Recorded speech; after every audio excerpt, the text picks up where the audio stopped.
Roger, guys, you guys put the tape on from last week's game as a defense. What did you like in the second half that you guys flipped the switch there and were able to kind of get some stops and get off the field? Yeah, most definitely. I felt like in the second half we played with better eyes.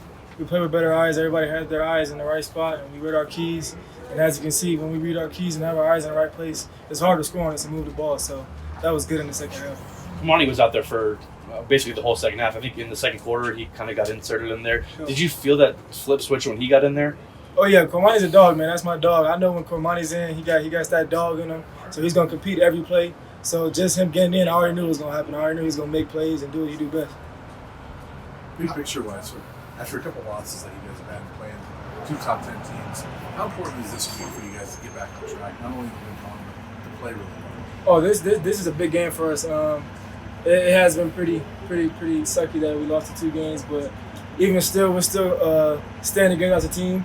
We know what it takes to win, and this week I feel like we're putting everything together. Everybody's practicing hard. They got the energy going around, so I feel like this week we're gonna make a statement. That's when everything's gonna come together. Defense gonna come out and stop the run, stop the pass. Offense gonna come out and do what they do. So this week is big for us. What specifically is it going to take to win? What are the coaches telling you in your assignments this week, and what does that look like? Like I said, it's just eyes, perfect eyes, having good eyes and reading your keys, and just standing in the playbook and staying on the film, knowing what they're going to do before they do it. Stuff like that is going to help us win this game. Have you been told that you're starting this week again? Yeah, so I'm starting a couple of packages. It's a couple of switches we're doing, but yeah, I'm starting this week. You are coming from a place where you knew you were going to play a lot and were going to be a big part of things every week. This year you've had to adjust to kind of biding your time until your number was called. How did you kind of manage that change? And it seems like it would be a mental challenge to do. No, yeah, it was definitely a mentally challenge.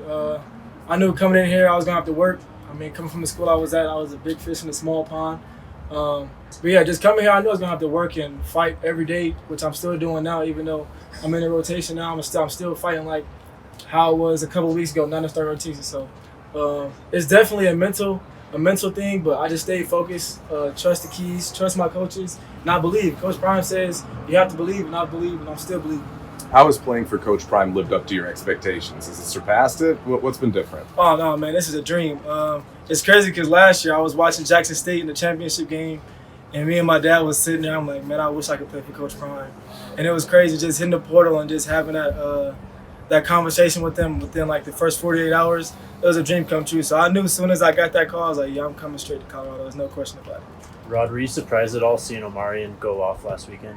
Nah, man. Omarion does that every day in practice. I knew it was going to happen. As soon as I seen 14 in the game, I said, well, yeah, he's going to go for 200, and which he did. So I already knew it was going to happen. Speaking of the other Omarion, what's Omarian Cooper done for you guys defensively? It seems like he's been, a pretty steady guy there for your corner. Nah, Coop's a dog, man. I know y'all seen that big hit. Me and him be going back and forth about who's the biggest hitter.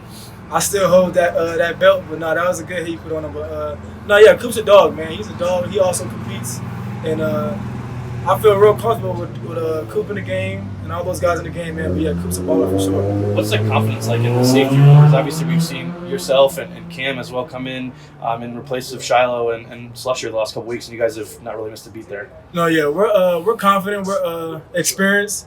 We're not new to the game, so and just being around Shiloh and Trevor and all of them, like we have a good relationship.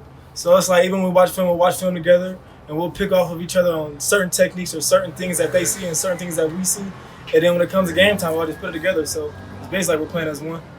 When you look back on question. Oh yeah, he should be coming back. He's been practicing, so we'll be looking forward to him playing. Thanks, Rob. Yep. Thanks, Rod. Thank you.